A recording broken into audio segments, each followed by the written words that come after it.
കറുത്ത വസ്ത്രങ്ങളിൽ, കറുത്ത ബലൂണുകളിൽ, കരിങ്കൊടികളിൽ, കറുത്ത കാലത്തെക്കുറിച്ചുള്ള പാട്ടുകളിൽ കാലിക്കട്ടൊരു കരിങ്കടലാക്കിയ സമരത്തിന് പിന്നാലെ ഒരു വിദ്യാർത്ഥി സംഘടനയുടെ കൊടിയ രോഷച്ചൂടിൽ കടുത്ത പോലീസ് സുരക്ഷയിലും ഗവർണർ ശ്രീമാൻ ആരിഫ് മുഹമ്മദ് ഖാൻ അങ്ങേയറ്റം അസ്വസ്ഥനാകുന്ന രാഷ്ട്രീയ മണിക്കൂറുകളാണ്.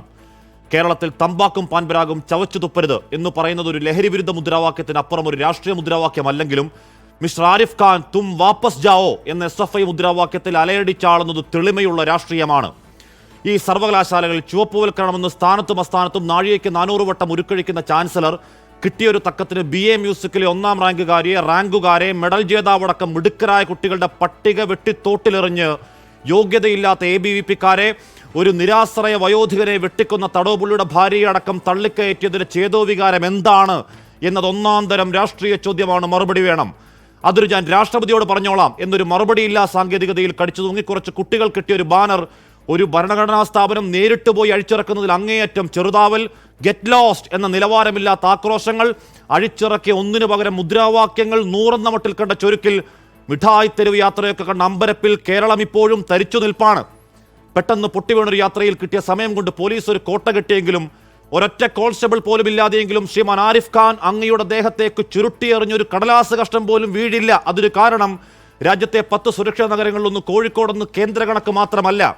ഇഷ്ടഭക്ഷണം കഴിച്ചു വയറു നിറഞ്ഞാലും ഒന്നും കഴിച്ചില്ലല്ലോ മക്കളെ എന്നൊരു പരിഭവത്തിൽ പിന്നെയും പാത്രത്തിലേക്ക് ഭക്ഷണം കോരിയിടുന്ന അമ്മയുമ്മമാരുടെ മതഭേദമില്ലാത്ത സ്നേഹത്തിൽ കരുത്തോടെ കുരുത്ത നാടാണ് കേരളമാണ്. ആ നാടിനെ ദ്രോഹിക്കാൻ പണികൾ പലയാവർത്തി നോക്കി പൊട്ടിപ്പാളിയെടുത്ത് ഫിനാൻഷ്യൽ എമർജൻസി എന്ന വിരട്ട് ഇന്നലെ വീണ്ടും ആവർത്തിക്കുന്നത് കേട്ടു ഒരു രോഷാകുലൻ. സാക്ഷാൽ അടിയന്തരാവസ്ഥ കണ്ടങ്ങ് മുട്ടിലിഴഞ്ഞവരല്ല, പിന്നെയാണോ ഒരു സാമ്പത്തിക അടിയന്തരാവസ്ഥ? ആസ്ഥാന പാനൽ പ്രവർത്തകർ, വക്കീൽ വേഷധാരികൾ ഏതോ കോളേജിൽ കെട്ടിയ ഒരു ബാനറിലെ പരിഹാസം പിടികിട്ടാതെ ദാലിന്റെ ഇംഗ്ലീഷ് അറിയില്ലേ എന്ന് ഗ്രാമർ പുസ്തകമെടുത്ത് പ്രതിലോമ രാഷ്ട്രീയത്തിന് പ്രതിരോധം തീർത്തങ്ങ് വെടിവട്ടമാണെങ്കിലും ഗുണ്ടാ സംഘടന, തെമ്മാടിപ്പട, കൊലയാളിക്കൂട്ടം എന്നിങ്ങനെ കെട്ടവാക്കുകളിൽ പ്രകോപന പെരുംകുഴിയിൽ വീഴാതെ അക്രമാസക്തമാകാതെ ആ പിത്തലാട്ടത്തിനെതിരെ സർഗാത്മക മുദ്രാവാക്യ കോട്ട കെട്ടുന്ന ഒരു വിദ്യാർത്ഥിക്കൂട്ടം കേരളത്തിന്റെ പ്രതീക്ഷയാണ്. കേരളവർമ്മയിൽ ഒരു നിരാഹാരം തുടങ്ങി 2ാം നാൾ മൂട്ടിലെ പൊടിതട്ടിപ്പോയ അലോഷയും യൂത്ത് കോൺഗ്രസും പുരത്തിലൊളിച്ച MSF-ഉം വഴുതിയുള്ള പ്രവർത്തകർ അടിവാങ്ങിക്കൂട്ടുമ്പോഴും കൊള്ളാവുന്നൊരു സമരം പോലും നടത്താൻ അറിയാത്ത പിത്തം പിടിച്ച പ്രതിപക്ഷവും കണ്ടുപഠിക്കട്ടെ SFIയുടെ സംഘാടക മികവ്, വിദ്യാർത്ഥികളെങ്കിലും സഖാക്കളുടെ സമരവീര്യം.